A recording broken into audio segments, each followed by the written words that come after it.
Bonjour à tous et bienvenue dans ce tutoriel de BookingCheck où je vais vous expliquer comment structurer votre base de données. Alors, je fais une vidéo sur cette thématique parce qu'il me semble que structurer sa base de données, c'est essentiel pour deux raisons. Première raison, vous allez pouvoir en quelques coups d'œil, quelques clics, enfin bref, très rapidement, avoir des informations clés pour votre stratégie. Et deuxième point, vous allez pouvoir aussi très rapidement pouvoir faire des emailing, des newsletters très ciblés. Et généralement, votre base de données vous est très utile dans vos actions de communication, donc elle est essentielle. Je vous permets de faire cette démonstration sur un outil que j'utilise personnellement qui s'appelle Airtable, qui est selon moi aujourd'hui sur le marché pour faire sa base de données, l'outil le plus simple et le plus puissant, et parce qu'il propose une version entièrement gratuite que j'utilise. D'ailleurs, la démonstration se fait avec la version gratuite. Donc, sans débourser 1 euro, vous avez quelque chose d'extrêmement bien fait. Et ça me paraissait intéressant de vous le montrer là-dessus plutôt que sur un Microsoft Excel ou sur un Google Sheets où vous auriez pu faire beaucoup moins de choses. Pour ceux qui utilisent BookingCheck, je vous invite aussi à utiliser Airtable et donc ensuite à exporter au fur et à mesure votre fichier client pour pouvoir l'importer au fur et à mesure dans votre base de données Airtable et donc rajouter seulement les clients qui viennent s'ajouter au fur et à mesure du temps. Si vous avez des questions par rapport à ça, les BookingCheck, n'hésitez pas à m'envoyer un petit message pour savoir comment ça peut fonctionner. Donc là, cette base de données évidemment est fictive. Toutes les données qui sont dedans sont fausses, donc vous pouvez vous amuser, il n'y a pas de problème. Donc moi j'ai créé un premier onglet que j'appelle Contact, qui est vraiment l'onglet général avec toutes les informations. Donc prénom, nom, donc je mets un genre, ça va m'être utile notamment pour la partie email. Alors ça dépend du type de lieu que vous avez, mais dans les lieux où vous avez un langage assez soutenu avec vos clients, où vous êtes positionné assez haut de gamme, luxe, etc., vous voulez peut-être mettre madame, monsieur, pour pouvoir accorder les emails au niveau de la conjugaison, au niveau des accords, etc. Ça peut être pratique de savoir si c'est une femme ou un homme à qui vous parlez. Ensuite, vous pouvez aussi, alors voilà, je vous ai mis ce que moi je fais aussi personnellement, mes petits trucs à moi. Tu et vous, je vous vois certains clients, je tutoie certains clients. Je fais donc 2 versions de ma newsletter, de mon emailing, enfin peu importe ce que j'envoie. Et j'en fais une version tutoyée et une version vous voyez. Ce qui fait que ensuite, comme c'est défini pour chaque client reçoit le bon mail. Je vais donc ensuite mettre le prénom, le nom. Là, à vous de voir les champs que vous avez besoin, mais portable personnel, portable professionnel, email, j'ai pas mis de fixe parce qu'aujourd'hui, généralement, la plupart des gens ont un portable professionnel, en tout cas me concernant, ou un portable personnel qu'ils utilisent pour le professionnel aussi, enfin bon bref. Donc de moins en moins de fixe, donc je ne l'ai pas mis, mais vous pouvez le rajouter ou supprimer mobile perso et mettre fixe à la place. Vous ferez votre petite sauce à vous. Adresse mail, on peut en mettre une, on peut en mettre 2, on peut mettre du pro, du perso, etc. À vous de voir aussi vos besoins. Ensuite, je vous ai créé une colonne catégorie que là j'ai adaptée à votre typologie d'activité. Donc là, le but, c'est de savoir quel type de contact c'est. Est-ce que c'est une entreprise, enfin un client entreprise? Est-ce que c'est un client particulier? Est-ce que c'est un contact d'agence d'apporteur? Donc vous savez, quand vous recevez une nouvelle demande d'agence, souvent vous avez un contact dans l'agence ou chez l'apporteur qui va s'occuper du dossier. Bon, bah, dans ce cas-là, vous pouvez lui mettre ce petit tag. Il y a aussi toute la partie networking, donc des gens que vous rencontrez dans des événements professionnels, même dans votre lieu, pourquoi pas, via des amis, etc. Enfin voilà, des personnes qui sont des contacts professionnels, mais qui ne sont pas des amis, qui ne sont pas forcément des clients qui sont déjà venus. Donc voilà, vous pouvez les ranger dans votre networking. Ensuite, il y a tout ce qui est prestataire, donc tous les gens avec qui vous collaborez, qui vont venir faire parfois des prestations chez vous, et puis tout ce qui est amis-famille. Donc par exemple, quand vous faites un emailing, vous allez peut-être vouloir enlever toute la catégorie amis-famille, parce que vous n'avez pas forcément besoin de les démarcher. Ensuite, vous avez une colonne contact par, donc là c'est plus pour comprendre d'où viennent toutes vos réservations. Donc en gros, est-ce que c'est des clients qui vous ont appelé directement? Est-ce qu'ils vous ont envoyé directement un email? Est-ce qu'ils sont passés par votre site web? Est-ce qu'ils sont passés par vos réseaux sociaux? Est-ce que ils vous ont connu via un autre événement dans lequel ils étaient invités? Est-ce que c'est un client qui est venu via l'apporteur A ou via l'agence B? J'ai pas donné de nom spécifique, mais vous pourrez renommer tout ça. Vous pouvez mettre une date d'anniversaire de votre client. Ça peut être intéressant pour pouvoir faire des messages ciblés par rapport à la tranche d'âge. Peut-être qu'une clientèle en dessous de 30 ans sera sensible à des produits différents d'une clientèle de 40-50 ans ou 50 ans et plus. Voilà. Et puis, ça peut être sympathique de faire un petit message personnalisé à chaque client le jour de leur anniversaire pour montrer que vous ne leur envoyez pas que des emails pour leur vendre des trucs, mais aussi que vous pensez à eux dans leurs moments importants. À ce rythme-là, si par exemple vous êtes un lieu qui organise énormément de mariages, vous pouvez définir une colonne anniversaire de mariage et vous mettez la date à laquelle les gens sont mariés. Alors si en plus ils ont fait leur mariage chez vous et que tous les ans vous leur envoyez un petit message pour leur souhaiter un bel anniversaire de mariage, au niveau du relationnel client, c'est top. Ensuite, vous allez pouvoir faire une colonne localisation. Donc l'idée, c'est pas d'avoir l'adresse exacte des gens, mais de savoir un petit peu de quelle ville ou quel pays ils viennent. Donc il y en a qui auront que de la clientèle nationale ou locale, et il y en a qui auront du local, du national, de l'international, etc. Et ça va vous servir aussi à faire des messages ciblés. Vous n'allez peut-être pas parler pareil à vos locaux qu'à vos internationaux. Vous n'allez peut-être pas utiliser la même langue. Vous allez peut-être faire certains emailings en anglais, d'autres en français. Voilà, donc pour ces raisons-là, c'est très intéressant. Ensuite, dans quelle entreprise travaille le client? Alors, que ce soit un client particulier ou un client entreprise, alors si c'est un client entreprise, évidemment, vous avez besoin de l'entreprise, mais si c'est un particulier, ça peut être intéressant aussi, parce que le particulier ne connaît pas forcément vos offres sur l'entreprise. Donc si vous savez dans quelle entreprise il travaille et si vous pensez que c'est une clientèle cible pour vous, vous pouvez très bien, à l'occasion, lui envoyer un emailing avec vos offres spéciales entreprise. Vous pouvez mettre dans quel département travaille le client. Ça peut être aussi une donnée intéressante pour voir aussi vous, quand vous cherchez à faire du développement commercial, quel type de statut vous devez cibler dans les entreprises. Est-ce que vous parlez plutôt aux assistantes de direction? Est-ce que vous parlez plutôt au service marketing, au service communication, etc. etc. Le poste, voilà, toujours dans le même esprit. Le lien vers la fiche LinkedIn, alors ça c'est toujours intéressant parce que ça vous permet de comprendre qui sont les gens, d'où ils viennent, ce qu'ils font, etc. Et de suivre parce que les gens changent d'entreprise, etc.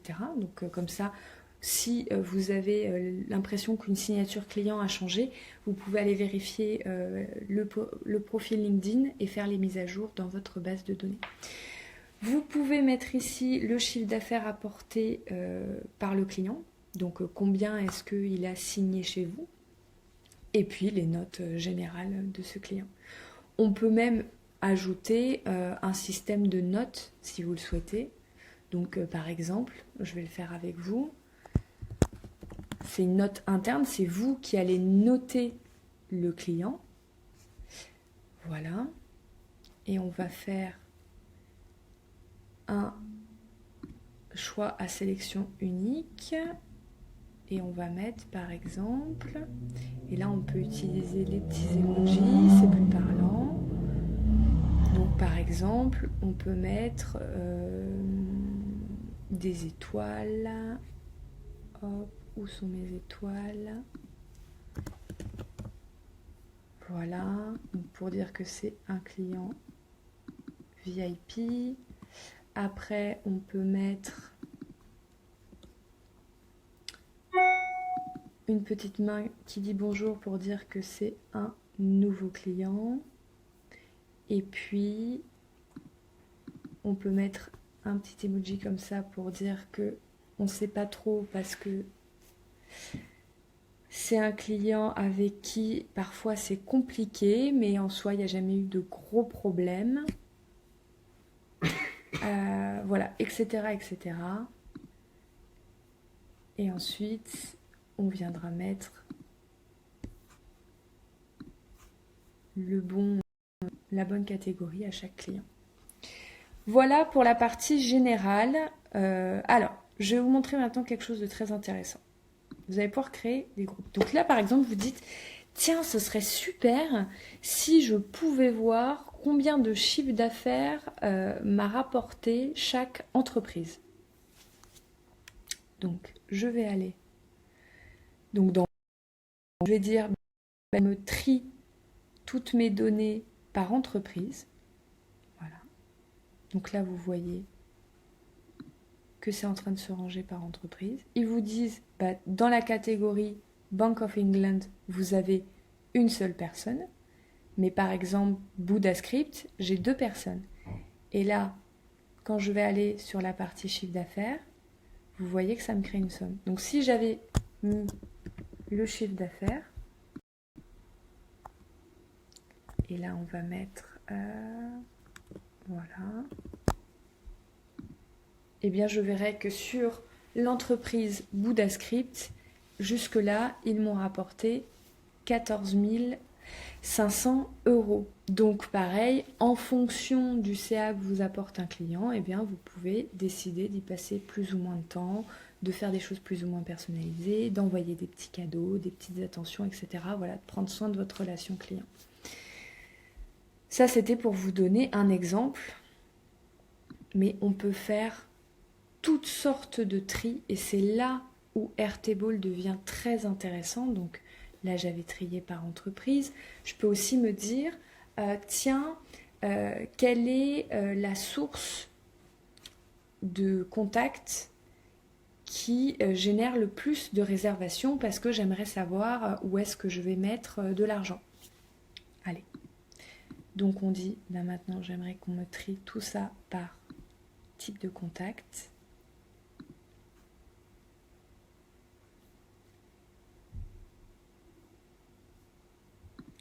Et là, on voit, voilà, j'ai eu une personne par téléphone, 2 par email direct, 2 par mon site web, 1 par les réseaux sociaux et 2 qui sont venus suite à un événement. Même principe, je continue à vous montrer quelques exemples. On peut trier par catégorie de clients. Qu'est-ce que j'ai le plus ? Est-ce que j'ai plus d'entreprises, plus de particuliers, plus d'agences ? Voilà. Donc vous pouvez faire beaucoup de tri. C'est assez intéressant parce que vous voyez, comme je vous disais, en quelques clics, une fois que votre base de données est faite, vous voyez plein d'informations qui peuvent être des informations clés pour décider de partir ou pas dans telle ou telle stratégie de communication, de relations clients, de marketing, etc., digital marketing, etc., etc., etc. En complément de cet onglet contact général que vous pouvez filtrer selon vos besoins, je vous ai créé 2 autres onglets. Un onglet localisation. Et là, par exemple, on voit combien j'ai de clients. Donc il y a des petites formules qui ont été créées, etc. Et je vois combien j'ai de clients par lieu. Donc ça peut être intéressant. Par exemple, si vous commencez un petit peu à faire de la publicité, peut-être que vous allez faire plus de publicité locale ou internationale. Si vous vous rendez compte que finalement vous avez pas mal de clients russes, peut-être que vous allez faire traduire vos cartes, votre site internet, que vous allez vous inscrire sur des annuaires de référencement de restaurants en russe. Voilà, vous allez peut-être développer ce créneau-là parce que vous vous rendez compte que vous avez naturellement de la sympathie de la part des Russes. C'est un exemple. Et puis, je vous ai fait exactement le même principe avec les entreprises et ça vous permet de voir combien vous avez de contacts par entreprise. Voilà, c'est toujours intéressant de savoir. Et puis, bah, en fonction, si vous voyez que vous avez 50 personnes de la même entreprise, bah, vous dites, bah, tiens, ce serait peut-être intéressant que je rencontre leur direction marketing qui s'occupe de tous les événements, voir avec eux si on peut trouver peut-être un deal à l'année. Pour faire encore, pour générer encore plus de réservations. Voilà. Enfin, après, les possibilités de stratégie derrière sont diverses et variées. Je ne vais pas trop rentrer dans le vif du sujet parce que là, le but, c'est de structurer la base de données. Donc sinon, la vidéo va être très longue. Mais bien sûr, si vous avez des questions par rapport à ça, si vous voulez qu'on crée du contenu par rapport à ça, n'hésitez pas à nous envoyer des petits messages et on viendra compléter le sujet. Dernière chose, toujours dans la partie filtre, là cette fois-ci, donc là on a beaucoup parlé de voir des informations clés pour pouvoir ensuite prendre des décisions stratégiques. Et j'aimerais quand même revenir avec vous sur la partie emailing newsletter, qui est aussi très importante et qui est complètement liée à cette base de données. Donc par exemple, vous allez pouvoir trier. Donc, hop, je trie. Ce qui fait que je me retrouve avec... Ça c'est vide. Mais là je vois donc qu'il m'a dit, bah voilà, ça cette cliente-là, c'est une cliente vous. Et ensuite, alors je vais vous montrer sur le côté, vous avez des blocs. Et là, pour ceux qui le souhaitent, pour aller encore plus loin, mais j'y reviendrai ultérieurement dans un autre article, vous allez pouvoir, grâce à ces blocs, vous allez pouvoir connecter un outil d'emailing à votre base de données. Donc, tout en étant dans Airtable et en restant sur Airtable, vous allez pouvoir créer votre emailing et faire en sorte qu'il vienne chercher les informations dans le tableau, etc. Vous n'aurez pas besoin d'aller dans un autre outil, d'exporter cette base de données, etc. Donc c'est aussi l'un des intérêts d'Airtable et c'est aussi pour ça que je vous en parlais. Mais après, il est tout à fait possible de sélectionner l'ensemble des données du tableau. Donc par exemple là ils sont pas remplis, mais imaginons qu'il y ait 50 lignes de clients vous, donc je prends tous mes clients vous, je les copie-colle ou je les exporte et je viens les importer dans mon outil d'emailing correspondant. Voilà pour le fait de structurer sa base de données. J'espère que ça vous a été utile comme d'habitude. Je l'ai déjà dit pendant la vidéo, je le redis maintenant. Si vous avez des questions, n'hésitez pas à revenir vers nous. On sera ravis de pouvoir vous aider et y répondre. Je vous mets également dans l'article le lien vers ce modèle pour que vous puissiez l'utiliser directement dans votre compte Airtable si vous décidez d'en créer un. Et en tout cas, je vous dis à très bientôt. Prenez soin de vous.